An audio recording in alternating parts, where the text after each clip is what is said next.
My parents kicked me out, so I built a better life without them. I grew up believing my family was tight-knit, though my parents' definition of family seemed to focus more on appearances than genuine love or support. From a young age, I noticed their priority was always their status in the community. Our lives revolved around social events, high-profile business deals, and appearances at charity galas.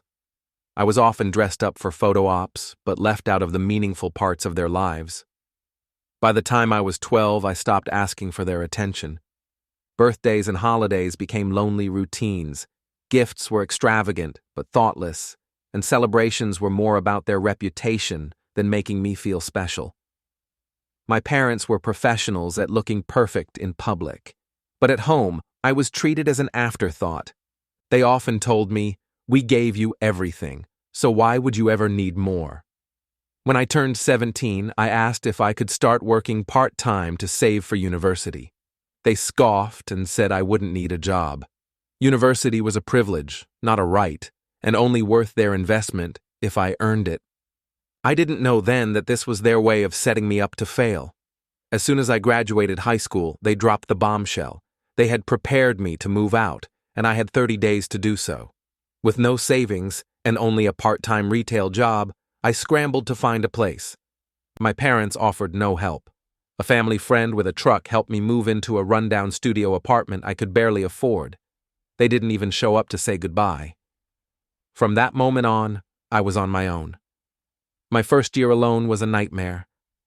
I juggled 2 minimum wage jobs to cover rent and barely had enough for food. When I lost one of those jobs due to budget cuts, everything fell apart. I ended up living out of my car, showering at a gym, and eating the cheapest food I could find. One freezing night, my car broke down, and I had no choice but to sleep in a makeshift shelter in a public park. I eventually reached out to my parents, begging for help. Their response: "You wanted independence. Now you have it." I was shattered. The people who were supposed to be my safety net had turned their backs on me completely. A kind stranger, a retired teacher named Mrs. Perkins, saw me struggling in the park and offered me a warm meal and a place to stay temporarily. She encouraged me to reconnect with extended family members. Though I was hesitant, I eventually reached out to my late mother's sister, whom I'd only met once as a child. To my surprise, Aunt Diane welcomed me with open arms. She was appalled by what my parents had done and insisted I move in with her. Her home became a sanctuary, and she supported me in getting back on my feet. Diane encouraged me to enroll in community college, even covering my first semester's tuition. With her guidance, I found a steady job at a local library and excelled in my classes. Over time, I regained my confidence and started building a life for myself. 2 years later, I graduated with an associate degree in business administration and began working as an office manager. Life felt stable for the first time, but then my parents resurfaced. They had fallen on hard times, losing their business and their home. Out of desperation, they showed up at Diane's doorstep, demanding that she take them in. Diane stood firm and refused, but they began harassing me, insisting that I owed them for raising me. Their audacity knew no bounds. They tried to guilt-trip me into letting them stay in my small apartment, claiming it was my duty as their child to support them. I reminded them of how they had abandoned me at my lowest point. "You're only here because you've run out of options," I said. "I don't owe you anything." When they wouldn't stop, I sought legal advice and had a cease and desist order issued.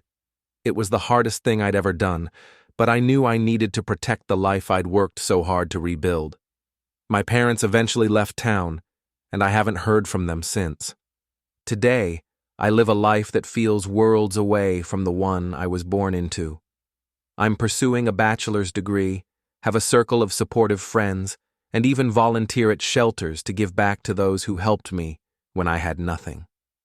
Aunt Diane remains my rock, and I make sure to visit her every week. The experience taught me the true meaning of family. It's not about blood, but about those who choose to stand by you. My parents may have given me life, but It was strangers and distant relatives who gave me a second chance. Edit. If my parents ever contact me again, I know exactly what to say. I've moved on, and you should too.